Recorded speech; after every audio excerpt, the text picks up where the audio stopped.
Awal mula tujuan Jepang menguasai Indonesia yaitu untuk kepentingan ekonomi dan politik. Jepang merupakan negara industri yang sangat maju dan besar.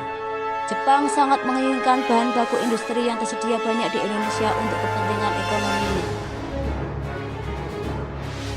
Untuk menyamakan jalur pelayaran bagi bahan-bahan mentah dan bahan baku dari ancaman sekutu, serta memuluskan ambisinya menguasai wilayah baru, Jepang menggalang kekuatan pasukannya serta mencari dukungan dari bangsa-bangsa Asia.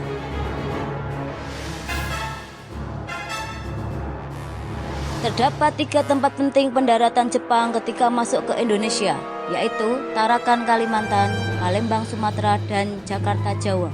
3 lokasi tersebut merupakan pusat perkembangan politik dan ekonomi pada masa pendudukan Belanda.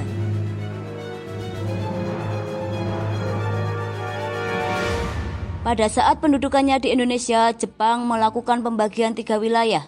1. Pemerintah Angkatan Darat, Tentara 25 untuk Sumatera. Pemerintah Angkatan Darat, Tentara 16 untuk Jawa dan Madura.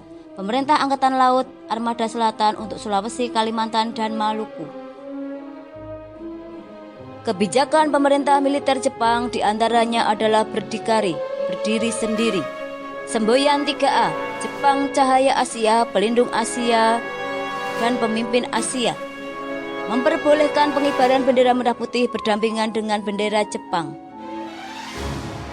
Jepang juga membentuk organisasi sosial, diantaranya adalah Gerakan 3A dipimpin oleh Mr. Syamsuddin, Gerakan Putra dipimpin oleh tokoh nasional 4 serangkai, Jawa Hokokai, Gerakan Kebaktian Jawa, dan membentuk Masyumi, Majelis Syuro Muslimin Indonesia. Jepang juga membentuk organisasi semi militer, diantaranya adalah Seinindan.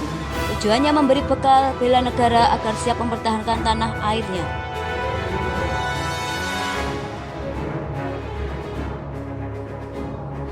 Fujinkai merupakan himpunan kaum wanita di atas 15 tahun untuk terikat dalam latihan militer.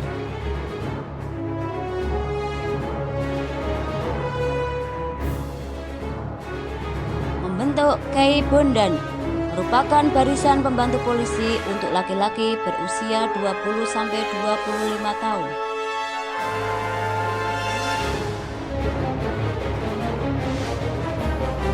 Membentuk Haiho.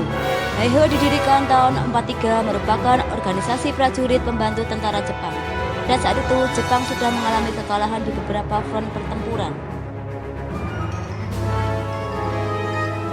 Membentuk PETA. Adapun PETA didirikan tahun 43, merupakan pasukan bersenjata yang memperoleh pendidikan militer khusus dari Jepang. Kelak, ex-PETA memiliki peranan besar dalam pertempuran melawan Jepang dan Belanda. Kebijakan Jepang selanjutnya adalah pengerahan Romusha. Jepang melakukan rekrutmen anggota Romusha dengan tujuan mencari bantuan tenaga yang lebih besar untuk membantu perang dan melancarkan aktivitas Jepang. Romusha dipekerjakan untuk membangun jalan raya, pupuk pertahanan, kereta api, jembatan. Jepang tidak hanya menguras tenaga rakyat Indonesia. Pengerukan kekayaan alam dan harta benda yang dimiliki bangsa Indonesia jauh lebih kejam daripada pengerukan yang dilakukan oleh Belanda. Semua usaha yang dilakukan di Indonesia harus menunjang keperluan perang Jepang. Evaluasi. Jelaskan awal mula tujuan Jepang datang ke Indonesia. Jelaskan pembagian wilayah pendudukan Jepang di Indonesia. Jelaskan kebijakan militer pemerintah Jepang di Indonesia. Jelaskan keuntungan yang diperoleh Indonesia pada masa pendudukan Jepang dan bagaimana kondisi rakyat Indonesia pada masa pendudukan Jepang. Terima kasih. Semoga bermanfaat.